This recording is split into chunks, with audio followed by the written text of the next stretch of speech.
अब sample paper का solution करना क्यों जरूरी है, सबसे पहले इसको भी जान लें, क्योंकि इसी से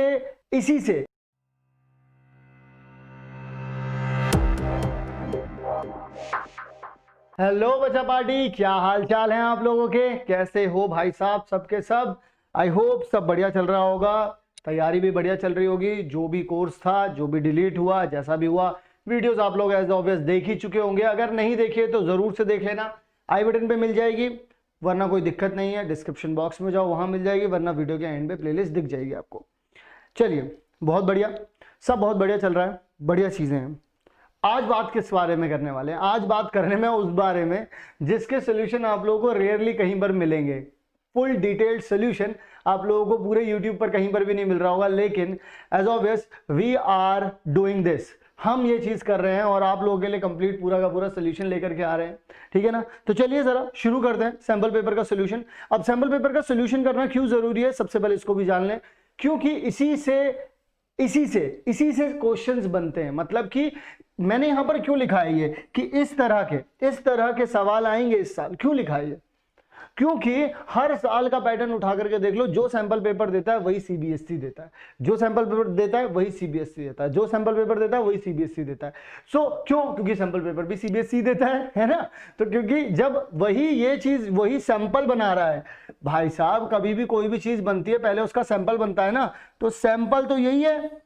तो ये जो सैंपल है, अगर इस सैंपल को आप ढंग से समझ गए, इस सैंपल को अगर आपने कंप्लीट सॉल्व कर लिया, इस सैंपल पेपर को अगर आपने ढंग से ऑब्जर्व कर लिया, सो डेफिनेटली आप लोग अचीव कर पाएंगे अपने अच्छे मार्क्स। ठीक है, so without wasting any time आप लोगों को हर एक तरीके की वीडियोस हम लोग प्रोवाइड करवा चुके हैं, चाहे फिर वो डिलीटेड पोर्शन की हो, सारे सब्जेक्ट्स की आ चुकी है, चाहे फिर वो आप लोगों के पास कौन से पोर्शन डिलीट होने के साथ साथ 90% किस तरीके, 95% किस तरीके से लेकर के आने हैं, हाँ, और कौन कौन से चैप्टर में चॉइसेस मिलती है, कौन सा चैप्टर कितने मार्क्स का आता है, हर एक चीज हम लोगों ने डिटेल में आप लोगों को बता दिया है।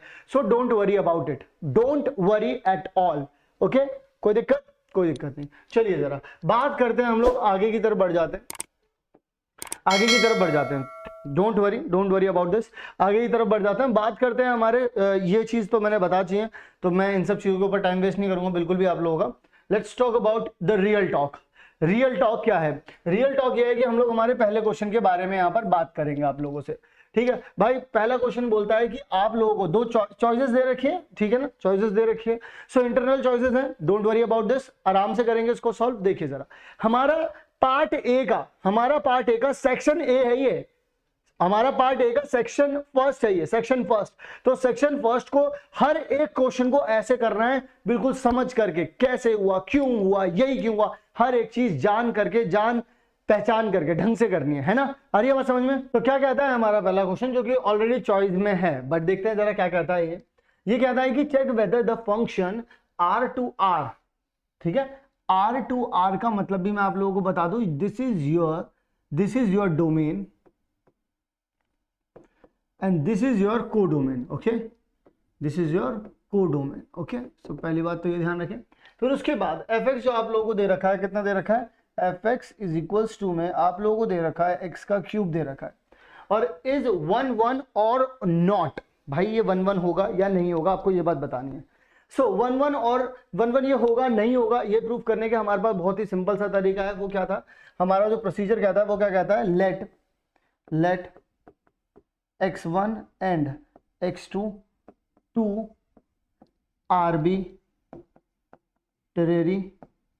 constant, ठीक है, या एलिमेंट मान लीजिए, मैं यहाँ पर एलिमेंट लिख देता हूँ, कोई दिक्कत नहीं है वैसे इसमें, ठीक है ना, कोई भी दिक्कत नहीं है, अगर आप लोग लिखना चाहें तो लिख सकते हैं एलिमेंट, ठीक है। सो मैंने यहाँ पर एलिमेंट लिख दिया। अब इसके बाद हम लोग क्या करते हैं, x1 रख करके और fx2 रख करके हम ये बोलते हैं कि ये दोनों के दोनों बराबर हैं। फिर हम लोग ये चेक करते हैं, हम लोगों ने 2 नंबर लिए, ठीक है ना, 2 नंबर लिए, फिर हम लोग ये जाकर चेक करते हैं क्या x1 और x2 बराबर है। तो चलिए जरा रख करके देखते हैं बच्चों। सो अगर मैं यहाँ पर रख करके देखूंगा तो x1 का यहाँ पर भी क्यूब आ जाएगा और इक्वल टू में यहाँ पर आ जाएगा इसका भी क्यूब। अब मैं जो आप लोगों से कहना चाहता हूँ वो क्या कहना चाहता हूँ, मैं ये कहना चाह रहा हूँ कि बेटा अगर इसका किसी 2 नंबर का अगर आप क्यूब कर रहे हैं और वो दोनों सेम आ रहे हैं, ये यहां पर यही तो बोलना चाह रहे हैं। इसका मतलब डेफिनेटली पहली बात तो ये है, हमको ये पता चल जाना चाहिए कि जो साइन है इनके, जो इनके साइन है वो क्या है, साइन जो है वो इनके सेम है। भाई अगर ये प्लस होगा तो यही प्लस है, ये माइनस है तो यही माइनस है। ये मैं क्यों बता रहा हूं अभी थोड़ी देर में समझाऊंगा, ठीक है ना। ये करने के बाद, इतना करने के बाद मैं थोड़ा सा और आगे की तरफ बढ़ा, मैंने बोला कि यार अगर मैं इसको इधर से इधर उछाल करके लेकर के आऊंगा तो x1 का क्यूब माइनस में x2 का क्यूब इज इक्वल्स टू में 0 हो जाएगा। और मैं जानता हूं कि a का क्यूब माइनस में अगर b का क्यूब कभी भी आप जिंदगी में करेंगे तो आपको मिलेगा a माइनस बी इंटू में a का स्क्वायर प्लस में b का स्क्वायर माइनस में ab प्लस में ab, ऐसा कुछ मिलेगा आपको, ऐसा कुछ मिलेगा। तो इसका मतलब ये चीज तो थी मेरे पास फॉर्मूला, मैं डायरेक्टली इसमें अप्लाई कर देता हूं ये चीज। तो मैं क्या लिख सकता हूं, x1 का क्यूब माइनस में x2 का क्यूब, यानी कि मैं लिख सकता हूं x1 माइनस में x2 का क्यूब, और x1 का क्या हो जाएगा स्क्वायर प्लस में x2 का क्या हो जाएगा स्क्वायर प्लस में आपके पास आ जाएगा x1 इंटू में x2, ठीक है ना, इक्वल टू में 0। ये चीज आ जाएगी क्योंकि इक्वल टू 0 ही चल रहा है, तो ठीक है डेफिनेटली आप ये चीज कर पाएंगे। अब इक्वल टू 0 आने का क्या मतलब है, अब मेरी बात को ध्यान से सुनिएगा। देखिए ये भी स्क्वायर होगा, किसी भी नंबर का स्क्वायर, ये भी स्क्वायर होगा। अब मैं आप लोगों से, अब आप लोगों में से बहुत सारे बच्चे, जो मैंने यहां पर बताया ना, जो मैंने ये चीज बताई बच्चों, ये चीज आपको यहां पर काम करेगी। भले से एक नंबर का क्वेश्चन है लेकिन कॉन्सेप्ट समझना जरूरी है, क्योंकि अगर कॉन्सेप्ट समझ में नहीं आया पक्का करोगे गलती, पक्का करोगे गलती। तो यहां पर क्या हो जाएगा, ध्यान से सुनो बेटा, मैंने अभी क्या बोला था, दोनों के साइन सेम है, दोनों के साइन सेम है, इसका मतलब क्यूब करने पर अगर दोनों के साइन सेम आ रहे हैं इसका मतलब ओरिजिनली भी इन दोनों के साइन सेम होंगे। भाई अगर किसी नंबर का नेगेटिव साइन है उसका क्यूब करोगे डेफिनेटली नेगेटिव ही आएगा। भाई इसका भी क्यूब करोगे तभी नेगेटिव आ सकता है, अदरवाइज तो नेगेटिव नहीं आएगा, स्क्वायर पे तो पॉजिटिव ही आएगा। तो इसका मतलब इन दोनों के या तो ये दोनों पॉजिटिव है या तो ये दोनों नेगेटिव है, यही कोई बात हो सकती है। अगर दोनों के साइन सेम है तो इसका मतलब ये चीज भी क्या आएगी बच्चा पार्टी, पॉजिटिव आएगी। यानी कि स्क्वायर तो पॉजिटिव होता है, ये भी पॉजिटिव होते हैं, इन दोनों के साइन सेम है इसलिए ये पॉजिटिव है। तो ये तो कभी भी 0 के इक्वल हो ही नहीं सकता। तो 0 के इक्वल क्या हो सकता है बच्चा पार्टी, 0 के इक्वल हो सकता है x1 minus x2 is equals to में 0। यहां से आप बोल सकते हैं कि x1 इज इक्वल्स टू में कितना आ जाएगा x2। क्या ये एक्सप्लेनेशन आप लोगों को क्लियरली समझ में आया?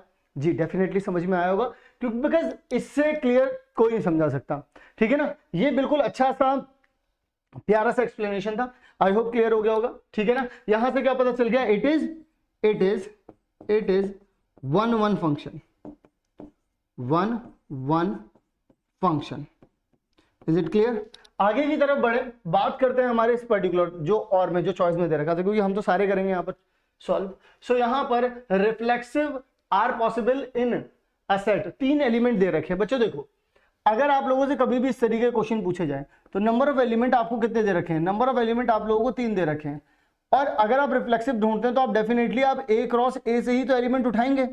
और भाई ए क्रॉस ए में अगर हम बात करें यहां पर कितने एलिमेंट्स आएंगे, तो number of elements in A cross ए कितने हो जाएंगे आपके पास, वो हो जाएंगे 9, क्योंकि वो क्या होता है भाई, नंबर ऑफ एलिमेंट्स में मल्टीप्लाई चलती रहती है, वही तो रहता है सीन। तो यहां पर ये चीज होगी। लेकिन बच्चों मैं आप लोगों को जो बात बताना चाहता हूं, ध्यान से मेरी बात को सुनिएगा। कभी भी 3 एलिमेंट अगर दे रखे हैं, कभी भी तुम्हारे पास लेट एग्जांपल अगर तुम्हारे पास ए बी सी दे रखा होता तो तुम्हें क्या चाहिए होता, तुम्हारे लिए सबसे जरूरी रिफ्लेक्सिव होने के लिए क्या चाहिए होता, तुम्हारे पास ये ए चाहिए होता, तुम्हें बी बी भी चाहिए होता, तुम्हें बी बी की वाइन नहीं, तुम्हें ये भी चाहिए होता। अब यहां पर ए बी बी सी सी, उसके बाद तुम्हारे पास यहां पर कितने बच रहे हैं, यहां पर बच रहे हैं तुम्हारे पास 6 एलिमेंट। यानी कि तुम्हारे पास कितने बच रहे हैं, तुम्हारे पास बच रहे हैं बच्चों 6 ऑर्डर पेयर बच रहे हैं। क्या बच रहे हैं, 6 ऑर्डर्ड पेयर बच रहे हैं। अगर तुम्हारे पास बच्चों 6 ऑर्डर्ड पेयर बच रहे हैं तो इसमें मैं आप लोगों को एक बात बताना चाहूंगा। देखो यार हर एक ऑर्डर पेयर की 2 ही पॉसिबिलिटी है, या तो वो आएगा या तो वो नहीं आएगा, क्योंकि ये तो आना कंपलसरी है। This is compulsion, this is compulsion, ये तो कंपलसरी है भाई, ये तो आना ही पड़ेगा, दिस इज कंपल्शन। बाकी सबके लिए क्या है, हर एक ऑर्डर पेयर के लिए या तो वो आएगा या तो नहीं आएगा। यानी कि चांसेस कितने हो गए, 2। इस अगले वाले के भी कितने हो गए, 2 2 2 2 2, तो कितने हो गए, सबके हो गए। और ये सबके ही साथ है, ठीक है, और हमें सबकी ही बात करनी है, तो टोटल कितना हो गए, 2 की पावर 6। यहां पर आपके पास आपका जवाब हो गया। सो आई होप आप लोगों को ये पर्टिकुलर क्वेश्चन भी, यानी कि जो चॉइस में था, ये भी पर्टिकुलरली आपको अच्छे से समझ में आ गया होगा और क्लियर हो गया होगा। तो इस क्वेश्चन की क्लियरेंस के बाद हम लोग आगे की तरफ बढ़ते हैं, बात करते हैं हमारे नेक्स्ट क्वेश्चन के बारे में। क्या कहता है, a relation R in S, S क्या है हमारे पास, एस कुछ इस तरीके से, एस दे रखा है 1 2 और 3, ये चीज दे रखी है डिफाइन। उन्होंने बोला है कि इसका जो रिलेशन दिया गया ना बच्चों, वो कुछ इस तरीके से दिया गया 1 1, ठीक है, 1 2, और यहाँ पे कितना गया 2 2, और यहाँ पर कितना चला गया 3 3 चला गया। ओके, सो अब देखो जरा ध्यान से सुनना मेरी बात को, क्या कहना क्या चाह रहे हैं वो आप लोगों से ये कहना चाह रहे हैं कि इसे इक्विवेलेंस करने के लिए इसमें से क्या चीज रिमूव कर दूं, क्या चीज रिमूव कर दूं, इंपॉर्टेंट बात है। अब देखो एक बात बताओ, अगर इसमें 3 एलिमेंट है, सबसे पहले बात तो यह है कि इक्विवेलेंस होने के लिए इसे रिफ्लेक्सिव होना, सिमेट्रिक होना, ट्रांजिटिव होना, सब चीज जरूरी है। तो पहली बात तो 1-1 का होना, 2-2 का होना और 3-3 का होना का कंपल्शन नहीं है, बिल्कुल इसी की तरह, बिल्कुल इसी की तरह जो अभी हम लोगों ने लास्ट क्वेश्चन किया। तो ये चीजें होना तो जरूरी है, तो और तो कुछ हटाया ही नहीं जा सकता, बिल्कुल भी नहीं हटाया जा सकता वरना मार पड़ जाएगी, है ना। तो हट क्या सकता है, हट सिर्फ यही सकता है, क्या है, 1-2। क्यों हट सकता है, क्योंकि इसकी वजह से ये सिमेट्रिक नहीं हो पा रहा है, क्योंकि 1-2 है तो 2-1 भी होना चाहिए। याद है ना सिमेट्रिक का गेम, सिमेट्रिक क्या कहता है, अगर ए बी है तो तुमको बी ए भी चाहिए होगा, बी ए भी क्या है, चाहिए होगा तुमको। बात आ रही क्लियरली समझ में, ठीक है जी। चलिए यहां तक की बात क्लियर हो गई, यहां तक की बात क्लियर हो गई सर। तो इसका मतलब क्या हट सकता है, सिर्फ 1-2 हट सकता है, तो इसका भी एक्सप्लेनेशन मिल गया। बढ़ते हैं आगे की तरफ, देखते हैं हमारा नेक्स्ट क्वेश्चन। नेक्स्ट क्वेश्चन क्या कहता है, अ रिलेशन आर, अरे भाई साहब रिलेशन ही रिलेशन बने जा रहे हैं, संबंधता बनती ही जा रही है। तो यहां पर क्या है, अब यहां पर एक और रिलेशन दे दिया, a relation R in the set of real numbers R defined R is equals to में दिस। तो वो बोल रहे हैं कि ये जो पर्टिकुलर चीज है वो फंक्शन होगी या नहीं होगी। देखो एक बात बताता हूं, पता नहीं मुझे तुम लोगों को पता है नहीं पता है, लेकिन तुम लोग इस बात को ध्यान से सुनना। हम लोगों से बोला जाता है कि हम लोग, जैसे मान लो पहले वाले क्वेश्चन के एक्सप्लेनेशन के बारे में अगर मैं बात करूं आप लोगों से, हम लोग डेफिनेटली इस बारे में जरूर से सुनते हैं कि अगर कोई चीज फंक्शन है, हम लोग क्या सुनते हैं, अगर कोई भी रिलेशन दे रखा है वो स्पेसिफिक, देखो स्पेसिफिक रिलेशन ही फंक्शन होता है, ये बात तो हम लोग जानते हैं। लेकिन मैं इसमें एक मजे की बात आप लोगों को बताना चाहता हूं कि अगर कभी भी फंक्शन के बारे में बात हो रही होती है तो आपको क्या, किन चीजों को ध्यान में रखना है और किन चीजों को पता रखना ज्यादा जरूरी होता है।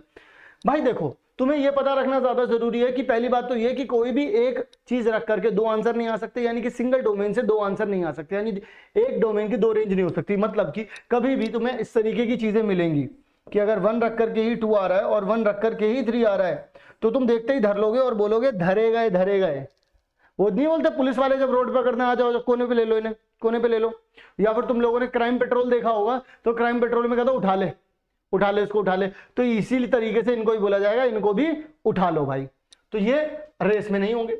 उसी तरीके से एक चीज और बताऊं, जब कभी भी तुम्हें कोई डोमेन दे रखा होगा ना फंक्शन के लिए, डोमेन होगा जो तुम्हें डोमेन दे रखा होगा, अगर वो प्रॉपर यूज में नहीं आया होगा, यानी कि उसके सारे एलिमेंट्स अगर तुमने यूज नहीं किए होंगे, तो भी वो फंक्शन नहीं बन सकता।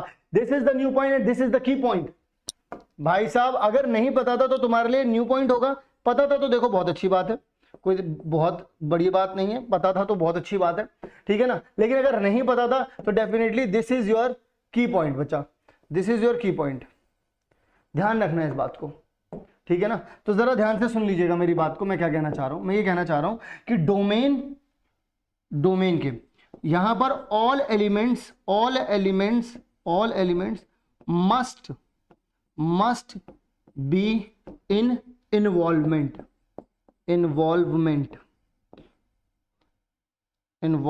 ठीक है ना। सो अब यहां पर ध्यान से सुनना मेरी बात को भाई, वो इन्वॉल्वमेंट में होनी चाहिए। क्यों इन्वॉल्वमेंट में होनी चाहिए, वो जरूरी है इन्वॉल्वमेंट में होना। अगर आप यहां से यहां जा रहे हैं तो पहली बात, यहां से कभी भी किसी के 2 तीर ना निकले, ये बात का ध्यान रखना है, क्योंकि इसका ये रखा ये आंसर है, ये रखा ये आंसर है, ये हो जाएगा तो गलत हो जाएंगी ये चीजें, ठीक है। दूसरी बात, यहां के ऑल एलिमेंट्स जो है वो कनेक्शन में होने चाहिए, ऑल एलिमेंट्स, ठीक है, ऑल एलिमेंट्स। अब ये थ्योरी समझने के बाद हम लोग क्वेश्चन को समझ सकते हैं कि भाई अगर एक रिलेशन है, मैं चाहता हूं इतने अच्छे तरीके से समझ में आए कि इस सैंपल पेपर में जो गलतियां हैं इस सैंपल पेपर में, लेकिन फिर भी पूरा का पूरा सॉल्व करेंगे उन गलतियों को करेक्ट करके, ठीक है ना। तो मैं चाहता हूं कि आप लोगों को कॉन्सेप्ट इसलिए समझाया जाए ताकि आप लोगों को समझ में आए चीजों को सही कैसे करना है, क्योंकि आप लोग नॉलेज रख सकते हैं इस चीज की।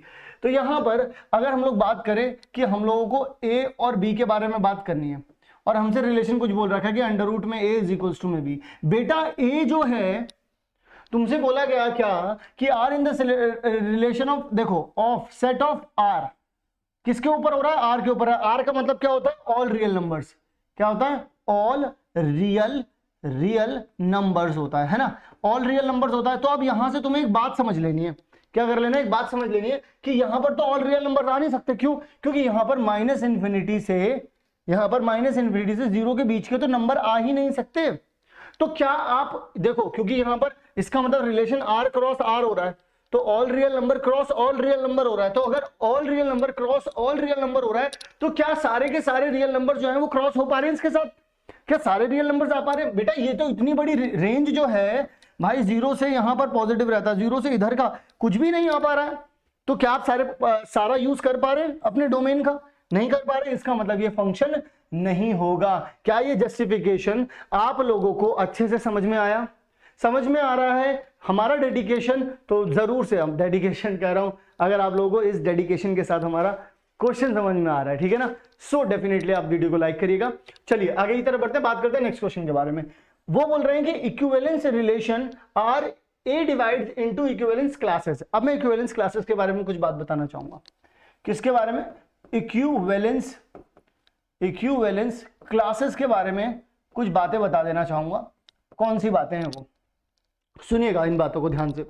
जब कभी भी आप इक्विवेलेंस के बारे में बात करेंगे तो इक्विवेलेंस क्या करता है कि आपके सेट में आपको अलग अलग, जैसे मान लीजिए इक्विवेलेंस सेट ऑन ए, अगर ए है तो यहां से जब इक्विवेलेंस क्लास निकलेंगी, जैसे मान लो एक A1 निकली क्लास, एक A2 निकली क्लास, एक A3 निकली क्लास, ठीक है ना? तो हमेशा दीज ऑल आर यूनिक, ठीक है? तो यहां पर जब ये यूनिक होती है, अब यूनिक क्या होता है? मैं यूनिक हूं, यानी मेरे जैसा कोई नहीं और मेरे जैसा कोई नहीं, तो इसका मतलब A1 intersection A2 intersection A3 कितना बनेगा? 5 बनेगा, नहीं बनेगा? बोलो हाँ, 5 बनेगा। अगर ये 5 बनेगा, सुनिएगा मेरी बात ध्यान से, अगर ये 5 बनेगा, पहली बात तो ये एक और पॉइंट है जो ध्यान रखना है कि अगर आप A1 union A2 union A3 करेंगे तो डेफिनेटली ये देगा आपको A, क्योंकि ये 3 पार्ट्स में टूटा। मतलब मैं ये दिखाना चाह रहा हूं कि अगर कभी भी किसी भी इक्विवेलेंस रिलेशन की अगर आप क्लासेस बनाते हैं तो वो डिफरेंट क्लासेस बनाता है जिनमें कुछ भी कॉमन नहीं होता है। बात है, समझने वाली बात है। उसके बाद इस बात का भी ध्यान रखता है वो कि उनका अगर यूनियन करेंगे तो डेफिनेटली आप दोबारा से ए बनेंगे। तो ये दोनों के दोनों पॉइंट जो है वो काफी याद रखने वाले पॉइंट है, तो ये कभी वाइवा में भी पूछे जा सकते हैं, तो डेफिनेटली इस चीज को याद रखना आप लोग, ठीक है? चलिए let's go on to the next question. हमसे बोला गया कि ए जो है और बी जो है उनका कुछ ऑर्डर है, यानी कि ए का ऑर्डर दे रखा है हमको दे रखा है 3 इंटू में n दे रखा है, कोई दिक्कत नहीं है। बी का जो ऑर्डर दे रखा है वो कितना दे रखा है हमको? m इंटू में 5 दे रखा है, विच इज टोटली फाइन, ठीक है ना?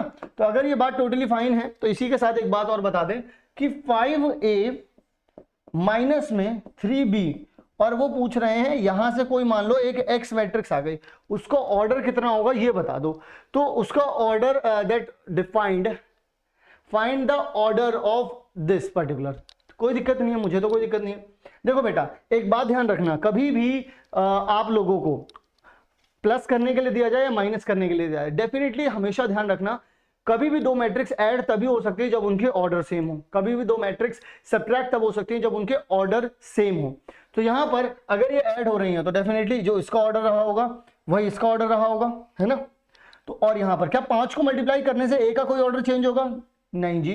क्या इसका कोई चेंज होगा? अरे जी घंटा चेंज नहीं होगा, अजी घंटा चेंज नहीं होगा। तो चेंज नहीं हो रहा तो इसका मतलब ये कितना रहने वाला है? 3 इंटू में n इज इक्वल टू में m इंटू में n। तो ये तो ऑर्डर देख लो इन दोनों के सेम है और इनके कॉलम भी सेम है, तो यानी कि m इज इक्वल टू में कितना आ गया? 3, और n इज इक्वल टू में कितना आ गया? 5 आ गया। तो यानी कि जो इसका ऑर्डर बनेगा, यहां से जो भी मैट्रिक्स बनेगी वो कितनी हो जाएगी? ऑर्डर की जगह पे रो की जगह पे लिखेंगे 3, ऑर्डर की कॉलम की जगह पे लिखेंगे 5, यानी कि इसका ऑर्डर कितना हो जाएगा? 3 इंटू 5। Is it clear? है ना भाई? चलिए बहुत बढ़िया भाई, मौज बहारा चल रही है। 4 क्वेश्चन कर दिए हैं आराम से, महाकाल के आशीर्वाद से, महाकाल के आशीर्वाद से। चलो जी आगे की तरफ बढ़ते हैं, बात करते हैं हमारे अगले क्वेश्चन के बारे में। क्या कहता है हमारा अगला क्वेश्चन? अगला क्वेश्चन कहता है कि भाई एक काम करो, ए स्क्वायर बताओ। तो हमने कहा ए स्क्वायर बताओ, तो पहले ए तो बता दो। तो उन्होंने बोला कि where A is a 2 into 2 matrix whose, हाँ ठीक है जी। तो उन्होंने हमसे बोला कि इस वाले क्वेश्चन को आओ सॉल्व करते हैं। तो उन्होंने बोला कि भाई साहब जो ए आई जे जो है ना आपके पास, हमने कुछ इस तरीके से दिया है कि 1 तब लिखना, कब लिखना? 1 तब लिखना जब i is not equal to कितना हो? j हो। मैंने कहा ठीक है जी। और उन्होंने बोला i इज इक्वल टू जब j हो तो 0 लिख देना। मैंने कहा अच्छा जी, okay sir i is equal to j कब होता है? मेन डायगोनल पर आ रहे। हाँ सर, तो यानी कि मैं बोल सकता हूं मेन डायगोनल तो बेटा 0 ही हो गया, और बचा फिर क्या? वो बचा तो सिर्फ ये, अरे सर आपने तो डायरेक्ट लिख दिया, लेकिन ये तो तरीका, कोई बात नहीं, तरीके से भी लिख देंगे। A11 रख दो बेटा, तो ध्यान से सुनो, A11 यानी कि दोनों के दोनों सेम है, तो कितना आ गया 0। फिर उसके बाद A12, अरे दोनों अलग अलग हैं, कितना लिख दो 1 लिख दो। अरे सर 21, दोनों अलग अलग, फिर से 1 लिख दो। अरे सर 22, अरे दोनों सेम है, 0 लिख दो। वही तो लिख दिया मैंने यहाँ पर। क्या ये बात समझ में आ गई? देखो ऐसे लिखना जरूरी है, क्योंकि ये क्या बनाती है, प्रस्तुति हमारी, ये क्या बनाती है, साज श्रृंगार करती है हमारा। तो इस चीज को, ये जो बिल्कुल सेज सी सजा रहे हो ना, बिल्कुल ऐसे ही साफ साफ सा लिखना। फिर उन्होंने यार एक चिढ़ाने वाली बात कर दी, उन्होंने बोला एक स्क्वायर निकाल दो। मैंने बोला ठीक है यार, क्या बात रखोगे तुम भी याद, निकाल देते हैं यार, कोई दिक्कत नहीं। तो 0 1 0 1, यहाँ पर भी 0, यहाँ आएगा 1, ठीक है ना। तो यहाँ पर जल्दी से करके दिखा देते हैं भाई इनको, ठीक है। लेकिन हम लेंगे यहाँ पे कलर दूसरा, तो यहाँ पर लेंगे अगर हम कलर दूसरा तो कितना आ जाएगा भाई, देखो इसकी मल्टीप्लाई इससे करोगे, देखो ऐसे, ये ना ऐसे गेम है, ऐसे ऐसे, ठीक है ना। तो ऐसे ऐसे, तो ऐसे ऐसे करोगे तो कितना आ जाएगा 0 0 से, और 1 1 से, तो कितना आ जाएगा 1 आ जाएगा। फिर उसका इसको ऐसे करोगे तो कितना आ जाएगा 0 आ जाएगा। इसको ऐसे करोगे तो कितना आ जाएगा यहाँ पे 0 आ जाएगा, क्योंकि 1 0 से हो जाएगा और 0 1 से हो जाएगा। फिर इसको इससे करोगे तो कितना आ जाएगा 1 आ जाएगा। तो कितना आ जाएगा 2 × 2 वाली मैट्रिक्स हो जाएगी। और कौन सी मैट्रिक्स बन रही है, अगर ध्यान से देखें हम इसको, तो ये तो हमारी I2 बन रही है। क्या बन रही है, हमारी I2 बन रही है। और I2 को हम लोग इस तरीके से बोल सकते हैं, किस तरीके से बोल सकते हैं हम लोग I2 को, I2 हमारी जो बन रही है वो हमारी आइडेंटिटी मैट्रिक्स है। This is our identity matrix. और पूछा क्या गया था, पूछा गया था कि भाई a स्क्वायर, इसका स्क्वायर कर दो, तो इसका मतलब a का जो हमारा स्क्वायर आ रहा है वो आ रहा है हमारी आइडेंटिटी मैट्रिक्स। क्या ये बात समझ में आई बच्चा पार्टी? बोल दो हाँ यार, अगर समझ में आई तो बोलो हाँ, नहीं समझ में आई तो दोबारा से देख लेना, क्या दिक्कत है ना। तो इसका मतलब हम लोग आगे की तरफ बढ़ सकते हैं। जब आगे की तरफ बढ़ रहे हैं तो हम लोगों को और में चॉइस में क्वेश्चन दे रखा है। चॉइस में जो क्वेश्चन दे रखा है वो क्या है, given that A is a square matrix of order 3 × 3 दे रखा है। उन्होंने बोल रखा है कि इसका डिटर्मिनेंट कितना दे रखा है, -4 दे रखा है। और फिर एडजॉइंट का डिटर्मिनेंट पूछा है। कर दिया ना मजाक, क्या कर दिया, मजाक कर दिया क्या भाई। अगर तुम्हें एडजॉइंट ऑफ ए चाहिए और उसका क्या चाहिए, डिटर्मिनेंट, अगर एडजॉइंट ऑफ ए का डिटर्मिनेंट चाहिए तो इसका सिंपल फॉर्मूला होता है कि डिटर्मिनेंट ऑफ ए और n-1 कर देना, सिंपल होता है। अरे वो हमसे एडजॉइंट ऑफ ए का भी डिटर्मिनेंट पूछते ना तो भी मुंह पे फेंक के मारते, टेंशन नहीं लेनी है। अगर आप लोगों ने वीडियो नहीं देखी है प्रीवियस ईयर की तो जाकर के देख लेना, उसमें इस तरीके के क्वेश्चन भी बताए हुए हैं और उससे रिलेटेड फॉर्मूले भी बताए हुए हैं, ठीक है ना। तो यहाँ पर ए का डिटर्मिनेंट कितना दे रखा है बच्चों, ए का डिटर्मिनेंट दे रखा है -4, तो यहाँ पे हो जाएगा कितना -4। अच्छा सर ये n क्या है, ये n तो हमारा ऑर्डर होता है बच्चों, ये क्या होता है हमारा, ये तो हमारा क्या होता है ऑर्डर। तो ऑर्डर कितना दे रखा है सर, ऑर्डर दे रखा है 3 × 3, यानी कि ऑर्डर हो जाएगा हमारे पास कितना 3। तो यहाँ पे लिखा मैंने 3 - 1 तो हो जाएगा -4, और इसका आ जाएगा स्क्वायर, तो हमारे पास आ गया 16। तो यानी कि हमारे पास जो हमारा आंसर हो गया वो कितना हो गया 16। Is it clear? बोलो हाँ, बोलो हाँ, ठीक है ना। तो यहां तक बात क्लियर थी। इसके बाद बात करने वाले हैं हम लोग किसके बारे में, इसके बाद बात करने वाले हैं अगेन एक और डिटर्मिनेंट से रिलेटेड क्वेश्चन आया है भाई, आया है, बुलावा आया है। और इनको देखो जरा, इनको भी धरो यहाँ पर, जैसे पुलिस वाले नहीं बोलते आजा आजा साइड में आजा, साइड में आजा, रोड पे लगाते हैं साइड में, है ना, आजा आजा। और क्राइम पेट्रोल वाले भी बोलते हैं उठा ले इसको, उठा ले इसको, तो ऐसे उठा लो इसको। अब जरा देखो यहाँ पर उन्होंने क्या बोला, उन्होंने बोला कि भाई साहब ए का जो डिटर्मिनेंट है, भाई ये तो देखो इंफॉर्मेशन है, तो इंफॉर्मेशन तो लिख ही लेनी चाहिए। हालांकि इस इंफॉर्मेशन का घंटा भी फर्क नहीं पड़ रहा है क्वेश्चन पे। तुम अगर अभी क्वेश्चन देखोगे ना ध्यान से तो तुम बोलेगा बे जान दे यार। तो जरा देखो उन्होंने पूछा क्या, इन्होंने पूछा find the value of A11 और कैपिटल A21, प्लस में इन्होंने बोला आपसे कि A12 और कैपिटल 22। इसके बाद क्या बोला इन्होंने A13, उसके बाद क्या बोला उन्होंने इनटू में A23। इसकी वैल्यू पूछना चाह रहे हैं। हमने बोला बिल्कुल बताएंगे, तसल्ली से बताएंगे, बैठो जरा, बताएंगे सब कुछ। तो मैंने बोला कि अगर तुम ये वैल्यू पूछना चाहते हो तो क्या तुम ये बात जानते हो, क्या तुम ये बात जानते हो कि जब कभी भी तुम बोलोगे सर अपने बाल बड़े संवारते हो, देखो यार जुल्फे तो होते ही संवारने के लिए हैं, ठीक है। तो यहां पर अगर मैं तुमसे बोलूं इसकी वैल्यू बताओ, यार तुम्हें एक पॉइंट याद रखना था, तुम्हें यहाँ पे एक पॉइंट याद रखना था कि जब कभी भी हम लोग, ये होते हैं हमारे क्या, ये होते हैं हमारे बच्चों एलिमेंट्स, यहाँ पे लिख देता हूँ एक बार, ये होते हैं हमारे क्या बच्चों, ये होते हैं हमारे एलिमेंट्स। ये क्या होते हैं, ये होते हैं हमारे कोफैक्टर, जैसा कि यहाँ पर भी बताया गया है। ये क्या होते हैं हमारे कोफैक्टर्स। तो जब कभी भी कोफैक्टर्स और एलिमेंट्स की मल्टीप्लाई करके और उन्हें ऐड में लिखा जाता है, तो जब कभी भी आपके पास ये दोनों सेम लिखे हों, जैसे यहां पर अगर A11 कैपिटल, ये भी 11 लिखा होता, तुम्हारे पास A12 लिखा होता, ये भी 12 लिखा होता, ये 13 लिखा होता और ये भी 13 लिखा होता, ये सब जब एडिशन में दे रखे होते तो तुम आंख मूंद करके ये लिखते। तब ये जो दिया हुआ था ना, ये थोड़ा सा अपना वर्चस्व बनाता, मतलब अपनी उपस्थिति को दिखाता, देख भाई मैं भी यहां पर हूं, मेरा भी कुछ यूज हुआ। लेकिन अब तो ये अनदेखे हो गए। क्यों? क्योंकि जब ये दोनों सेम ही नहीं है, जब ये दोनों सेम ही नहीं है और एलिमेंट पे लिखा जा रहा है रो 1 और कोफैक्टर पे लिखा जा रहा है आपके रो 2, जब ये दोनों के दोनों डिफरेंट होते हैं तो आंख मूंद करके जो आंसर आता है वो कितना आता है? 0। कितना आता है? 0। कितना आता है? नीलवटा सन्नाटा। आई बात समझ में? चलिए बढ़ते हैं आगे की तरफ, बात करते हैं नेक्स्ट क्वेश्चन के बारे में। नेक्स्ट क्वेश्चन में हम लोगों को इंटीग्रेशन दे रखा है, हम लोगों से बोला गया कि इंटीग्रेशन ऑफ e की पावर x, और ब्रैकेट के अंदर दे रखा है 1 माइनस में cot x प्लस में cosec स्क्वायर x। बिल्कुल बताएंगे भाई, बिल्कुल बताएंगे। जरा यहां पर आइए, इनको धरिए यहां पर पहले।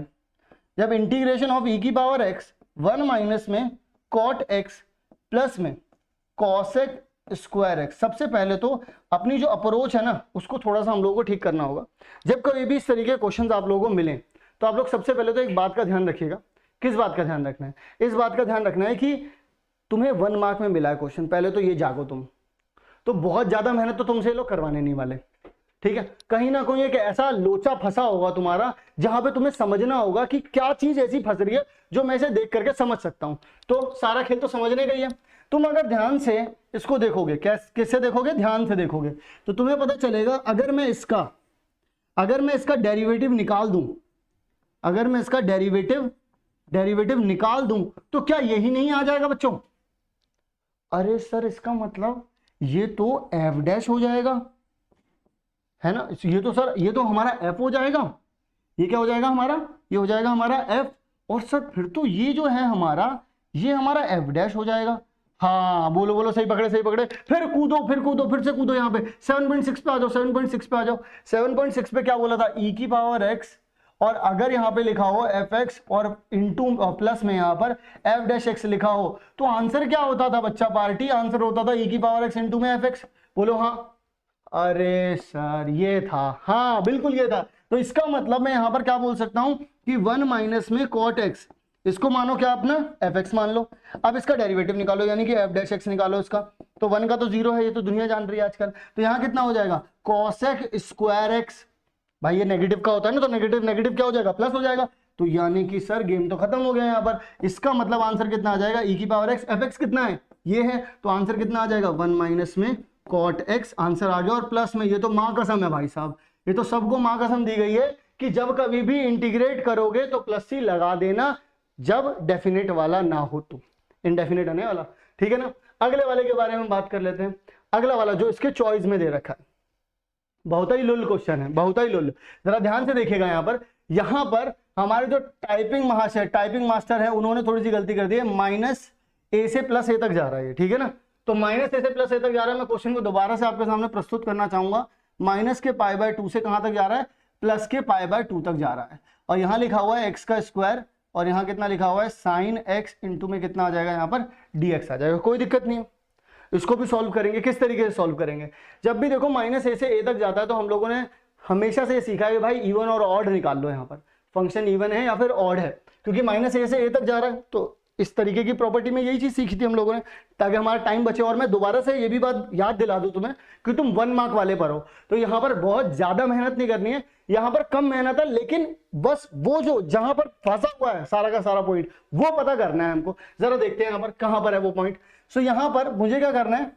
यहाँ पर मुझे x की जगह पर, यहाँ पर मैं क्या लिखता हूँ उसको इस तरीके से लिख देता हूँ कि मुझे क्या कर देना है? बस x को जो है रिप्लेस कर देना है माइनस के x से, और फिर तमाशा देखना है कि क्या हो क्या रहा है यहाँ पर। क्या हमारा माइनस का fx हमारे fx के ही बराबर आ रहा है, या फिर हमारा माइनस का x जो है वो माइनस के fx के बराबर आ रहा है, ठीक है। अगर ऐसा आ गया तो इसका मतलब क्या है? इवन है। और अगर ऐसा आ गया तो इसका मतलब क्या है?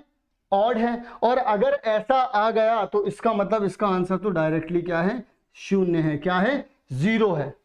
फिर इसके लिए तो अलग प्रोसीजर है, आप जानते हैं वो, लेकिन वो मैं आगे जाना नहीं चाह रहा हूं क्योंकि यहीं पर समेटना है इसको। तो सबसे पहले, और क्योंकि 1 मार्क्स का है तो समझ रहे हो ना, कहानी यहीं कहीं घूम रही होगी, तो आ जाओ जरा, कूद जाओ जरा। देखो तो यहां पर मैंने क्या किया, यहां पर मैंने इसे लिखा यहां पर सबसे पहले तो, क्योंकि मुझे पता है मेरा fx जो है वो कितना है, एक्स स्क्वायर इंटू में साइन एक्स, ठीक है ना। मैंने यहाँ पर फिर क्या किया, माइनस का x लिखा, तो यहाँ कितना हो जाएगा, माइनस के x का क्या हो जाएगा, स्क्वायर, और यहाँ कितना हो जाएगा, साइन माइनस का x हो जाएगा। और साइन माइनस थीटा कितना होता है, माइनस का साइन थीटा, ये तो प्लस हो जाएगा, तो माइनस इधर आ गया, एक्स स्क्वायर आ गया और साइन थीटा आ गया। यानी कि मैं बोल सकता हूं कि माइनस का f minus x is equal to में माइनस एफ एक्स आ गया। इसका मतलब ये क्या हो गया, इसका मतलब ये हो गया ऑड, और इसका मतलब क्या हो गया कि इसका इंटीग्रेशन ताउम्र कितना आएगा, 0। कितना आएगा भाई साहब, 0। तो क्लियर है ये बात। चलिए जी बढ़ते हैं आगे की तरफ और देखते हैं हमारा next question, find the area. ठीक है, क्षेत्रफल बताना है। यहां पर वो पूछ रहे हैं आपसे कि भाई साहब यहां पर जो है y इज इक्वल्स टू में x का स्क्वायर, देख रहे हो जरा कितना मक्खन कर दिया क्वेश्चन को। यहां पर y को x की फॉर्म में कंप्लीटली आपको दे दिया है, ठीक है, y की पावर भी सिंगल दे दी है, तो बहुत बढ़िया बात है। तो x axis and the line x is equals to में -1 और x इज इक्वल्स टू में +1, तो ये क्या होती है, परपेंडिकुलर टू x एक्सिस होंगी। इसका मतलब इसके ऊपर जो चित्रपटा, इसके ऊपर जो चित्रकला जो इसकी बनने वाली है वो कुछ इस तरीके से होने वाली है कि यहाँ पर आपको कुछ इस तरीके से करना पड़ेगा। देखो जरा, ऐसा कुछ बनेगा और ये ऐसा कुछ बनेगा ना। अब जैसा भी आप लोगों को यहाँ पर दिख रहा हो ये, तो +1 यहाँ पे रहेगा, -1 यहाँ पे रहेगा, +1 यहाँ पे रहेगा। सो कुछ इस तरीके से देखो यहाँ पर ध्यान से, यहाँ पर कुछ इस तरीके से, यानी कि ये वाला एरिया और ये वाला एरिया आप लोगों को बताना होगा। तो देखो यार, ये क्योंकि ये सबसे पहली चीज तो ये सिमेट्रिक होता रहता है, ये सिमेट्रिक रहता है किसके, y एक्सिस पे। तो आधा यहाँ है आधा यहाँ है, तो +1 जितना दूर है उतना ही दूर -1 है यहाँ पर, यानी कि ये दोनों के दोनों क्या होने वाले हैं, इन दोनों का एरिया जो रहने वाला है वो क्या रहने वाला है, सेम। तो अगर मैं किसी एक का एरिया निकाल लूं तो उसको 2 टाइम्स कर दूं तो आ जाएगा इसके बराबर, बोलो हाँ जी सर बिल्कुल आ जाएगा। सो इसका मतलब क्या मैं एक काम कर सकता हूं, मुझे ये वाली बात पता है भाई, देखो मुझे ये वाली बात पता है कि यहाँ पर 1 पॉइंट समथिंग कुछ बनेगा, y का पॉइंट कुछ और रहेगा। अगर यहाँ पे 1 रख दूंगा डेफिनेटली ये भी 1 ही आ गया, तो यहाँ पर ये कहाँ से रहेगा, ये 0 से। तो अगर मैं 0 से लेकर के 1 तक लेकर के जाऊँ, यानी कि मैं अगर इसको इंटीग्रेट कर दूं एक्स स्क्वायर का, अगर मैं इंटीग्रेशन कर दूं कहाँ से लेकर कहाँ तक, 0 से लेकर के 1 तक इंटीग्रेशन कर दूं और यहाँ पर dx लिख दिया जाए, तो यहाँ पर अगर इसका इंटीग्रेशन किया जाएगा तो कितना आ जाएगा, ध्यान से सुनिएगा ध्यान से, मैं इसका 2 टाइम्स कर रहा हूं, तो अगर मैं इसका इंटीग्रेशन करूंगा तो यहाँ पर पावर 3 आ जाएगी और इधर भी डिवाइड बाय 3 हो जाएगा, और यहाँ पर कितना आ जाएगा, 0 से लेकर के 1 तक। तो अब मैं 3 को जो है बाहर निकाल देता हूँ, तो 2/3 मैंने बाहर निकाल दिया, अंदर कितना आ जाएगा, 1 का क्यूब माइनस में 0 का क्यूब आ जाएगा, ठीक है ना। तो आपके पास कितना आ जाएगा, 2/3, यहाँ पर तो 1 ही बचेगा, तो आपके पास आ जाएगा स्क्वायर यूनिट, यानी कि हमारे पास जो इसका जवाब हो गया वो कितना हो जाएगा, 2/3 स्क्वायर यूनिट। ये इसका आ गया कितना, क्षेत्रफल आ गया जो इन्होंने हमसे पूछा था। कोई ज्यादा टिपिकल तो था नहीं, सिंपल सा था। बस यहाँ पर जो है इसकी इमेज को बनाना, लाइंस कहाँ से जा रही थी, लाइंस को बनाना, जैसे ये वाली जो लाइन थी ये थी x इज इक्वल्स टू में 1, ये वाली जो लाइन थी वो कितनी थी, x इज इक्वल्स टू में -1। मतलब हर एक पॉइंट जान लो, अगर नहीं समझ में आ रहा है तो कमेंट कर दो, बता देंगे आपको, कोई दिक्कत नहीं आएगी आपको, ठीक है ना। चलिए आगे की तरफ बढ़ते हैं, बात करते हैं हमारे अगले क्वेश्चन के बारे में। इस पर्टिकुलर क्वेश्चन के बारे में अगर बात करें तो अगर किसी ने सैंपल पेपर डाउनलोड किया हो आप में से, अगर आप में से किसी ने सैंपल पेपर डाउनलोड किया हो तो इसका सोल्यूशन उसमें गलत दे रखा है, आंसर भी गलत दे रखा है। जरा ध्यान से सुनिएगा, मैं प्रूफ दे देता हूं आपको इसका। dy ओवर में dx जो है वो इज इक्वल्स टू में कितना दे रखा है, -4x इंटू में y का स्क्वायर दे रखा है। उन्होंने आपसे पूछा y यानी कि y को हम लोग फंक्शन भी बोलते हैं, ठीक है ना। सो y 0 इज इक्वल्स टू में 1, यानी कि आपने पुट क्या किया है 0 और आंसर कितना आ रहा है 1। तो उन्होंने ये पर्टिकुलर आप लोगों को बात बता दी है और आपसे पूछ रहे हैं कि इसका जो आप लोगों को बताना है आर्बिट्रेरी कांस्टेंट। क्या आर्बिट्रेरी कांस्टेंट, तो किस तरीके से बताएंगे आप, देखो इसका सोल्यूशन निकालना है, तो x वालों को साइड में ले जाओ, y वालों को साइड में ले जाओ। तो मैंने क्या किया, यहाँ पर dx को इधर फेंका, तो यहाँ आ जाएगा dy अपॉन में y का स्क्वायर आ जाएगा इज इक्वल्स टू में माइनस का 4 आ जाएगा, यहाँ पर 4x आ जाएगा और यहाँ पर dx आ जाएगा। तो सिंपल कर सकते हैं हम लोग इंटीग्रेशन बोथ साइड। तो इंटीग्रेशन बोथ साइड करूंगा, यहाँ पर कितना, देखो भाई y की पावर जो थी वो -2 थी, यहाँ पर dy लिखा इज इक्वल्स टू में -4x लिख दिया, यहाँ पर dx लिख दिया। तो क्या करते हैं, पावर में एक जोड़ो, जो भी आए वो अपॉन में लिख दो। तो पावर में एक जोड़ो भाई, तो -2 में एक जोड़ोगे तो -1 आएगा, डिवाइड में लिख दोगे तो -1 अपॉन में कितना आ जाएगा, y आ जाएगा। तो यहाँ पर करो, इज इक्वल्स टू में माइनस का 4 एक्स का स्क्वायर डिवाइड बाय 2 लिखोगे, प्लस में सी आ जाएगा, इससे इसे कैंसिल किया तो यहाँ 2 आ जाएगा। फिर उसके बाद कितना आ जाएगा, इस वाले माइनस से ये वाला माइनस जो है वो कितना हो जाएगा, कैंसिल हो जाएगा। ठीक है जी। सो अब यहाँ पर 1/y इज इक्वल्स टू में आपके पास आ रहा है 2x का स्क्वायर प्लस में c। सो यहाँ पर अगर आप लोग ध्यान से देखें तो आपके पास जो पॉइंट बन रहा है वो 1 0 बन रहा है, तो यानी कि y की जगह पे मैं क्या करूं, देखो 0 सॉरी, यहाँ पर जो पॉइंट बन रहा है वो 0 1 बन रहा है, तो मैं यहाँ पर क्या लिखूंगा, इसकी जगह पर 0 लिख दूंगा, इसकी जगह पे 1 लिख दूंगा। तो अगर 0 लिख दूंगा तो कंप्लीटली उड़ जाएगा, तो बचा कितना 1 इज इक्वल्स टू में c, यानी कि जो हमारा आर्बिट्रेरी कांस्टेंट है जो कि है c, वो उसकी वैल्यू जो है वो कितनी आ रही है हमारे पास, वो आ रही है 1। क्या ये बात क्लियर है? और आपके पास जो वहां पर सोल्यूशन दे रखा है वहां पर इसकी वैल्यू 0 दे रखी है, जो कि कहीं से कहीं तक पॉसिबल नहीं है। आई होप ये पर्टिकुलर बात आप लोगों को क्लियर हो गई होगी। चलिए अब इसी के साथ, क्योंकि मिली जुली संगत चल रही है यहाँ पर, अब मिली जुली संगत में क्या है कि ये चैप्टर 9 में, ये जो क्वेश्चन नंबर 9 है चैप्टर नंबर 9 का ही है, और यहाँ पर आप लोगों को जो चॉइस में दे रखा है क्वेश्चन ये भी 9 का ही है। तो यहाँ पर जैसा कि उन्होंने बोला था होमोजीनियस का क्वेश्चन देंगे, वो लीनियर वाला क्वेश्चन, आपने वाली वीडियो देखी नहीं देखी जिसमें हम लोगों ने बताया कि डिलीटेड पोर्शन कौन कौन से हैं, देख लो जाकर के, काम किए बहुत, ठीक है ना। तो चलो जरा यहाँ पर बात करते हैं दूसरा जो इसमें और वाला चॉइस था, यानी कि dy ओवर कितना आ जाएगा dx।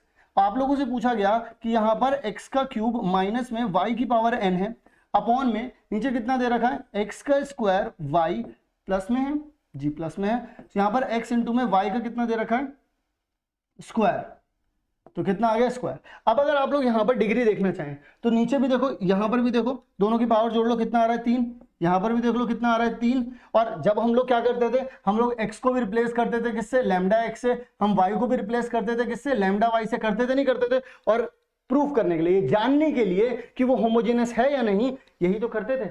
और फिर ऊपर नीचे से दोनों से कैंसिल हो जाता था तो हम घोषणा पत्र जारी कर देते थे कि ये भाई ये क्या है, होमोजेनस है। तो अब हम लोगों को यहाँ पर क्या करना है, इसका मतलब यहाँ से भी 3 आ रही है तो इधर भी कितनी होनी चाहिए, डेफिनेटली यहाँ पर भी कितनी होनी चाहिए 3। तो यहाँ पर n की वैल्यू कितनी हो जानी चाहिए आपको लोगों के पास, n की वैल्यू आप लोगों के पास हो जानी चाहिए 3। क्या ये बात क्लियरली समझ में आई?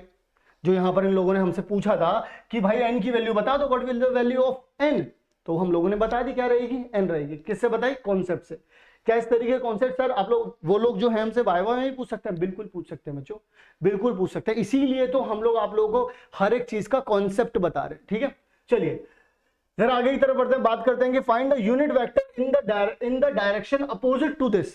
देखो जरा यहाँ पर भाई माइनस का 3/4 दे रखा है जी, ठीक है। अगर आप लोगों से मैं आपसे बोल दूं कि ये एक ए वेक्टर है मेरे लिए, थोड़ी देर के लिए आप ये मान लो, तो मैं तुमसे अगर बोलता हूं कभी भी किसी भी वेक्टर का अपोजिट चाहिए तुम्हें, तो अपोजिट करने के लिए क्या करना है, बस जस्ट उसे माइनस कर दो उसका। अगर आप इसका अपोजिट निकालना चाहते हो, इसका मतलब आप माइनस ए निकालना चाहते हो, तो माइनस ए कितना हो जाएगा आप लोगों के पास, 3/4 जे हो जाएगा। बोलो हाँ जी सर, बिल्कुल ये हो जाएगा। अच्छा अब कोई सा भी वेक्टर है, अब ये वेक्टर तुम्हें मिल गया, यानी कि अब ये है तुम्हारी दुनिया, नई दुनिया, ये है तुम्हारी दुनिया भाई। 3/4 जे हो गया तुम्हारे पास, जे गैप हो गया। अब यहां पर तुम लोगों से कोई यूनिट वेक्टर पूछ रहा है, भाई यूनिट वेक्टर क्या होता था, तुम्हारे पास जो ये चीज दे रखी है ये एक्चुअल में क्या है, 0 कैप प्लस में 3/4 जे प्लस में 0 के कैप, यही तो दे रखा है तुम्हें। अब अगर तुम इसका यूनिट वेक्टर निकालना चाहते हो तो कैसे निकलेगा, तो तुम इसे डायरेक्टली लिख सकते हो भाई, देखो 3/4, ठीक है, यहाँ पर जे आ जाएगा, और अपॉन में अंडर रूट में 0 का स्क्वायर प्लस में 3/4 का स्क्वायर और प्लस में 0 का स्क्वायर। यहाँ पर भी 0 के साथ लिख करा गया होगा, सेम यहाँ भी 0 के साथ करा गया होगा, बट उससे फर्क पड़ना ही नहीं है क्योंकि वो तो 0 है, वो तो 0 ही हो जाना है। तो अल्टीमेटली यहाँ पर कितना आ जाएगा 3/4 अपॉन में यहाँ पर भी कितना आ जाएगा 3/4, इसका भी क्या है स्क्वायर, रूट से स्क्वायर हटा तो तुम्हारे पास कितना आ जाएगा, यहाँ जे था तो अल्टीमेटली तुम्हारे पास कितना बचा, सिर्फ जे। तो आंसर यहाँ से कितना आ जाएगा, सिर्फ सिंपल इसका आंसर आ जाएगा कितना, जे कैप। क्या ये बात जो है वो क्लियर है भाई? देखो पूरा का पूरा सोल्यूशन है, क्लियर है बात। आगे की तरफ बढ़ते हैं, बात करते हैं नेक्स्ट क्वेश्चन के बारे में। नेक्स्ट क्वेश्चन में आप लोगों से पूछा है कि भाई यहां पर आप लोगों का find the area of triangle whose 2 sides are represented by vectors 2i और माइनस का 3j। भाई देखो 2 साइड है, जब कभी भी तुम लोगों को एरिया निकालना होता है, वेक्टर एरिया फॉर्म, 2 मतलब ट्राइंगल दे रखा है तुम लोगों को और 2 साइड दे रखी है वेक्टर फॉर्म में, तो क्या करते थे, दोनों को क्रॉस करते थे, उनका मैग्नीट्यूड निकालते थे, और मैग्नीट्यूड निकालने के बाद उसे, उसका जो मैग्नीट्यूड होता था उसे 2 से डिवाइड कर देते, करते थे नहीं करते थे। तो देखते हैं जरा फॉर्मूला क्या कहता है। जैसे मान लो अगर तुम्हारे पास यहाँ पर ट्राइंगल होता, ठीक है भाई, ये अगर तुम्हारे पास ए वेक्टर होता, ये तुम्हारे पास अगर बी वेक्टर होता, तो तुम एरिया के लिए क्या बोलते, एरिया के लिए यही तो बोलते 1/2 यहाँ पर ए वेक्टर क्रॉस में कितना लिख दे बी वेक्टर, और इसका क्या निकाल लेते तुम लोग, मैग्नीट्यूड निकाल लेते। बोलो हाँ। तो अब अगर तुम्हें ऐसा करना ही है तो बिल्कुल सेम ही रख रहा हूँ, यहाँ पर मैं 1/2 लिख रहा हूँ। तुम्हारे पास एक वेक्टर कितना है भाई, इसमें सिर्फ 2i तो लिखा है, तो तुमने यहाँ पे 2i लिखा, फिर यहाँ पर तुमने क्रॉस लिखा, ये कितना लिखा हुआ है, माइनस का 3j लिखा हुआ है, कितना लिखा हुआ है, माइनस का 3j लिखा हुआ है, ठीक है ना। अब अगर मैं यहाँ पर i क्रॉस j बोलूं, i क्रॉस j कितना होता है, i क्रॉस j होता है k, तो यानी कि आप लोगों के पास कितना आ जाएगा, माइनस का रहेगा, माइनस की कोई टेंशन नहीं है, अगर माइनस का रहेगा माइनस की कोई टेंशन नहीं है, तो माइनस क्योंकि मॉड लगा हुआ है हमारे पास, तो 1/2 यहाँ पर आप लोगों के पास कितना आ जाएगा, यहाँ पर माइनस का 6k कैप आ जाएगा। बोलो हाँ। तो अगर 6k कैप आ गया आप लोगों के पास, अगर आप इसका मैग्नीट्यूड निकालेंगे तो 6 आ जाएगा, तो यानी कि 6/2 करोगे तो आपके पास कितना आ जाएगा, 3 स्क्वायर यूनिट। कितना आ जाएगा आप लोगों के पास, 3 स्क्वायर यूनिट। ये हो गया आप लोगों के पास आंसर, यानी कि एरिया इस तरीके से निकालना था। सिंपल था ये। अभी तक के हम लोगों ने जितने भी क्वेश्चन किए सारे के सारे ही सिंपल थे, बस कुछ में थोड़ा सा ज्यादा कॉन्सेप्ट के अंदर वो चले गए थे, कुछ में थोड़ा सा बाहर से ही पूछ लिया, जैसे यहाँ पर पूछ लिया। तो अगर आप डायरेक्टली अप्लाई करना चाहें डायरेक्टली अप्लाई कर सकते हैं। अगर मतलब मान लो कुछ बच्चे डर के थोड़ा सा ऐसा करते हैं कि 2i प्लस में इधर 0 लिख दिया, फिर इधर भी 0 लिख दिया, प्लस में भी पूरा का पूरा एक्सप्लेनेशन करते हैं, उसकी कोई नीड नहीं है यहाँ पर। इस तरीके से आप सिंपली कर सकते हैं, ठीक है ना। चलिए आगे की तरफ बढ़ते हैं, बात करते हैं हमारे नेक्स्ट क्वेश्चन के बारे में। Find the angle between the unit vectors A B, A cap B cap. तो भाई देखो इसका भी इसका मतलब एक बात तो ये तय है कि इसका जो मैग्नीट्यूड है वो 1 है और इसका ही मैग्नीट्यूड है वो 1 है। ये तो अभी हमें पढ़ के ही पता चल गया यहाँ से। और यहाँ पर ये बोल रहे हैं कि इसका भी मैग्नीट्यूड जो है, यानी कि a प्लस बी का भी जो मैग्नीट्यूड आ रहा है वो भी कितना आ रहा है, 1 आ रहा है। ठीक है, कोई दिक्कत नहीं है। तो अब यहाँ पर आप लोगों को इन दोनों के बीच में एंगल बताना है। तो बहुत अच्छा काम किया उन्होंने, हमें ये चीज दे दी, क्योंकि अगर तुम्हें a प्लस बी दिख रहा है तो डेफिनेटली यहाँ पर आप लोग क्या बोल सकते हो, a प्लस बी। ठीक है भाई, अगर इसका मैग्नीट्यूड निकालना है तो कैसे निकाल सकते हो, a डॉट मतलब ये हो गया हमारे पास, और a प्लस बी ये भी एक हो गया। तो इसको हम लोग क्या लिख सकते हैं, इसको हम लोग ऐसे लिख सकते हैं ना, a प्लस बी का मैग्नीट्यूड का स्क्वायर, इस तरीके से लिख सकते हैं। भाई पता है ना, अगर a वेक्टर दे रखा हो फिर एक और a वेक्टर, दोनों का डॉट कितना आता है, a का मैग्नीट्यूड का स्क्वायर, यही तो आता है, ये आता है। तो अब किस तरीके से लिख सकते हो, यहाँ पर आ जाओ बात कर लेते हैं। तो अगर हम यहाँ पे बात करें इसके बारे में तो इस तरीके से निकालेंगे तो कितना आ जाएगा, a डॉट a प्लस में a डॉट b प्लस में b डॉट a प्लस में b डॉट b, यानी कि हम लोग इसको बोल सकते हैं a के मैग्नीट्यूड का स्क्वायर प्लस में b के मैग्नीट्यूड का स्क्वायर प्लस में, ये तो कम्यूटेटिव होता है तो a और b को आगे पीछे करके लिख सकते हैं। तो कितना हो जाएगा, 2 times of a dot b is equals to में कितना चल रहा है, यहाँ पर 1 चल रहा है, क्योंकि बोथ साइड, क्योंकि हमको पता है ये कितना होता है, 1 होता है, तो 1 लिख दिया मैंने। यहाँ पर 1 का स्क्वायर भी करोगे तो भी 1 ही आना है। तो अल्टीमेटली ये कितना हो जाएगा, ये भी 1 ये भी 1, तो 1 प्लस 1 कितना हो जाएगा 2, ये वहां कूद के गया तो कितना हो जाएगा, a डॉट b यहाँ पर लिखा, इधर से इधर उचक के आ गया इधर, तो कितना आ जाएगा 1 माइनस 2, यानी माइनस का 1 हो गया। तो 2 इधर डिवाइड में जाएगा तो a डॉट b कितना हो जाएगा आप लोगों के पास, a डॉट b हो जाएगा माइनस का 1/2। और a डॉट b फॉर्मूला याद होगा ना आप लोगों को, नहीं है याद तो देख लो जरा। अगर a डॉट b कभी भी दे रखा हो तो इसे किस तरीके से लिखते हैं हम लोग, यहाँ पर लिख सकते हैं a का मैग्नीट्यूड b का मैग्नीट्यूड cos थीटा, है ना। तो a का मैग्नीट्यूड b का मैग्नीट्यूड तो पता ही है वो कितना है 1, ये भी कितना है 1, तो बचा कितना है सिर्फ cos थीटा। तो यानी कि मैं यहाँ पर क्या लिख सकता हूँ, cos theta is equal to में माइनस का 1/2 दे रखा। अब यहाँ पर माइनस का 1/2 दे रखा है, माइनस कहाँ होता है, ये यहाँ पर होता है, यहाँ के लिखा होता है pi minus theta second quadrant में। तब ये पाई माइनस थीटा लिखा भी हुआ है बच्चों, तो एक बात बताओ ये थीटा कहाँ होता है, ये थीटा तो फर्स्ट क्वाड्रेंट पे होता है ना। तो फर्स्ट क्वाड्रेंट के लिए मैं इसे मान लूंगा, मैं इसे क्या करूंगा, मान लूंगा कि cos theta is equal to में कितना है 1/2। भाई 1/2 कब आता है, 1/2 आता है पाई/3 पे बच्चों।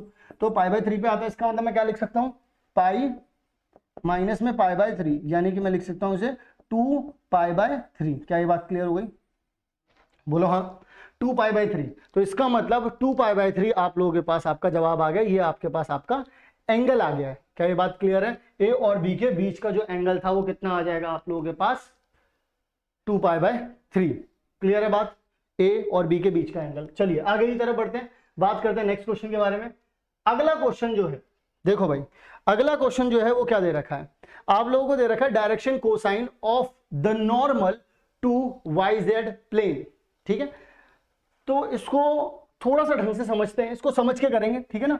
सारे क्वेश्चन समझ के कर रहे हैं तो इसको भी समझ के ही करेंगे। तो अगर आप लोग यहाँ पर ध्यान देंगे, अगर आप लोगों के पास ये x है, ये y है, और अगर आप लोगों के पास ये z है, ठीक है ना। तो अगर YZ के बारे में वो आपसे पूछ रहा है तो YZ के परपेंडिकुलर, यार एक बात बताओ, y के परपेंडिकुलर x है, x के परपेंडिकुलर z है, z के परपेंडिकुलर y है, यानी कि ये सब एक दूसरे के परपेंडिकुलर चल रहे हैं। तो अगर मैं तुमसे बोलूं कि yz प्लेन की अगर मैं तुम लोगों से यहां पर बात करूं सिर्फ yz प्लेन की, तो इसके परपेंडिकुलर क्या है? इन दोनों के परपेंडिकुलर x है, x से परपेंडिकुलर। तो यानी कि यहां पर इसके परपेंडिकुलर जो बन रहा होगा, यानी कि इस प्लेन पे के परपेंडिकुलर जो ऊपर की तरफ जो जा रहा होगा, ठीक है, तो उसमें क्या रहेगा यहां पर? अगर आप लोग यहां पर ध्यान से सुने, डायरेक्शन कोसाइन। डायरेक्शन कोसाइन क्या होते हैं आप लोगों के पास? कॉस अल्फा, कॉस बीटा, ऐसा करके कुछ सुना है ना, ए बी सी। अब अगर आप लोग ध्यान से समझे तो इनका आप लोगों को पता है कि a का स्क्वायर प्लस b का स्क्वायर प्लस में c का स्क्वायर इज इक्वल टू में कितना होता है? 1 होता है। ये बात भी हमको पता है। तो अब मैं यहां पर एक बात बताना चाह रहा हूं आप लोगों को। तो यहां पर x एक्सिस पर अगर आप इसके नॉर्मल ढूंढना चाह रहे हैं तो x एक्सिस पर ये, क्योंकि भाई जब आप इनसे हट करके बात करोगे तो वहां पर yz होंगे नहीं। जब वहां पर yz होंगे नहीं तो y और z को क्या लूंगा? 0। और यहां पर मैं x को क्या ले लूंगा? a। तो a 0 0। आई बात समझ में? मैंने क्या लिया? a 0 0। अब ये क्या है मेरे पास? ये है मेरे पास dr, यानी डायरेक्शन रेशियोज हैं। लेकिन मुझे अगर डायरेक्शन कोसाइन निकालने होते तो मैं क्या करता हूं? मैं लिखता हूं इस तरीके से, अंडर रूट में a का स्क्वायर प्लस में 0 का स्क्वायर प्लस में 0 का स्क्वायर। ऐसे 0 के लिए करूंगा तो भी इधर यहां पर अंडर रूट में a आ जाएगा, इसके लिए भी करूंगा अंडर रूट में आ जाएगा, लेकिन अल्टीमेटली ये भी 0 ये भी 0। तो यहां बचा कितना? यहाँ a अपॉन में a आया, कैंसिल हो गया, कितना आ गया? 1 आ गया। यानी कि जो मेरे पास dc हो गए, यानी कि मेरे पास जो डायरेक्शन कोसाइन हो गए वो कितने हो गए? 1 0 0। तो इसका मतलब सर प्रूफ निकालो इसका। भाई 1 का स्क्वायर प्लस में 0 का स्क्वायर प्लस में 0 का स्क्वायर कितना आ गया? 1 ही तो आ गया। क्या ये बात क्लियरली समझ में आई? बोलो हाँ। भाई बात समझ में आई नहीं आई? क्लियर है कॉन्सेप्ट? चलिए आगे की तरफ बढ़ते हैं। तो बढ़ते हैं आगे की तरफ और देखते हैं हमारा अगला क्वेश्चन। कौन सा क्वेश्चन नंबर? क्वेश्चन नंबर 14 है भाई। क्वेश्चन नंबर 14 में हमें क्या दे रखा है? उन्होंने बोला है कि find the coordinate of the point where the line this cuts XY plane. भाई देखो, अगर कभी भी तुम XY प्लेन पर कट करोगे, ठीक है ना, अगर XY प्लेन पर कट करोगे तो कॉमन सी बात है Z क्या होगा? 0 होगा। कैसे? बताता हूं। देखो, अगर तुम ये सोच रहे हो कि भाई देखो सिंपल, अगर मैं तीसरे कोऑर्डिनेट पे भी नहीं जा रहा, एक बात बताओ, यहां पर जब तुम x और y पढ़ते थे तो x पर y कितना होता था? 0। y पर x कितना होता था? 0। तो x और y पर z कितना होगा? 0। x और z पर y कितना होगा? 0। y और z पर x कितना होगा? 0, है ना। तो बिल्कुल सेम कंसेप्ट यहां पर लग रहा है। तो वो ये बोल रहे हैं कि अगर ये वाली जो लाइन है, लाइन कितनी दे रखी है? x प्लस में 3 अपॉन में कितना दे रखा है? 3 इज इक्वल्स टू में y माइनस में 1 अपॉन में माइनस में 1 दे रखा है, इज इक्वल्स टू में z माइनस में 5 अपॉन में कितना दे देगा? माइनस का 5। तो यहां पर अगर ये चीज दे रखी है, हम लोग डेफिनेटली इसको किसके इक्वल रखते थे? हम लोग लैम्डा के इक्वल रखते थे, है ना। तो अब हमको पता क्या है? हमारा जो कॉन्सेप्ट है या फिर जो हमें अभी सर ने बताया है वो ये कहते हैं कि भाई z जो होगा वो 0 होगा। तो यहां से क्या आप z की वैल्यू निकाल सकते हो? बिल्कुल सही बेटा, सही पकड़े हैं। तो अगर सही पकड़े हैं तो यहां पर 0 माइनस 5 अपॉन में माइनस का 5 इज इक्वल्स टू में कितना आ जाएगा? लैम्डा। माइनस 5 से माइनस 5 कैंसिल हुआ तो लैम्डा इज इक्वल्स टू में कितना आ गया? 1। अब यहीं से इन्हें धर लो, तो x प्लस में 3 divide by 3 is equals to में कितना आ जाएगा? यहाँ पर 1। इसे यहाँ पे फेंको, तो जब आप इसे यहाँ पर रखोगे तो यहाँ पर आप लोगों के पास ये भी कितना है बच्चों? -3 है ये, ठीक है ना। कितना है ये? -3 है। तो यहाँ पर हम लोग जब लैम्डा की वैल्यू निकली तो ये चीज बोल पा रहे थे। अब हम लोग यहाँ पर क्या करेंगे? ये चीज यहाँ पर गई उछल करके, तो कितना आ जाएगा? x plus 3 is equals to में कितना आ जाएगा? 3। तो 3 से 3 उड़ गया, तो x की वैल्यू कितनी आ रही है यहाँ पर? 0। x की वैल्यू कितनी आ रही है हमारे पास यहाँ पर? 0 आ रही है। और अगर हम लोग z के बारे में बात करें तो z कितना, y के बारे में बात करें तो y माइनस में 1 अपॉन में -1 इज इक्वल्स टू में कितना आ जाएगा? 1।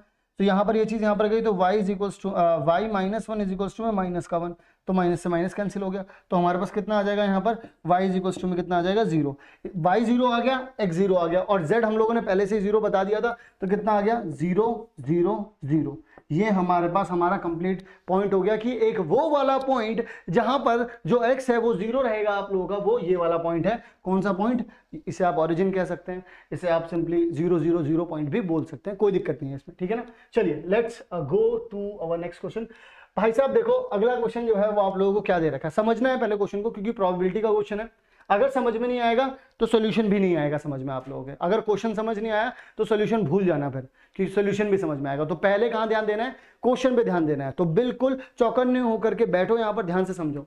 उन्होंने बोला the probabilities of A and be solving a problem independently, ठीक है, 1/3 एंड 1/4, ठीक है जी, इंडिपेंडेंटली। मतलब कि अगर इंडिपेंडेंट का मतलब क्या है, पहले उसको दोबारा से रिवाइज कर लेते हैं। अगर है याद है तो ठीक है, नहीं है याद तो मैं बता देता हूँ कि भाई देखो, मैं जो सॉल्व कर रहा हूँ ना, मेरे को फर्क नहीं पड़ता जो बी वाला जो है वो सॉल्व कर रहा है, उसके सॉल्व करने से मेरे सॉल्व करने पर कोई फर्क नहीं पड़ेगा, ठीक है ना। उसके सॉल्व करने से मेरे सॉल्व करने पर कोई फर्क नहीं पड़ेगा। और सिमिलर उसके लिए भी है कि मेरे सॉल्व करने से उस पर कोई फर्क नहीं पड़ेगा कि जैसे मैंने सॉल्व कर दिया तो उसका कॉन्फिडेंस लो हो गया, ऐसा कुछ नहीं होगा, ठीक है ना। तो मैं सॉल्व करूं, मैं अपने आप में इंडिपेंडेंट हूं, वो भी इंडिपेंडेंट है, ठीक है ना। तो ये बात क्लियर हो गई। और ये जो बात यहां पर कही जाती है ना, जब कभी भी इंडिपेंडेंट, तो ये एक फॉर्मूला बनाती है कि अगर ए, ठीक है, probability of A intersection B is equals to में कितना होता है, प्रोबेबिलिटी ऑफ ए इनटू में प्रोबेबिलिटी ऑफ बी। एक तो ये चीज ये देती है, तो ये चीज आप लोगों के दिमाग में घूमनी चाहिए। मतलब जब कभी भी क्वेश्चन सामने आए तो तुम्हारे दिमाग में जो चीजें रिवॉल्व करनी चाहिए, मैं वो बातें भी बता रहा हूं, ठीक है ना।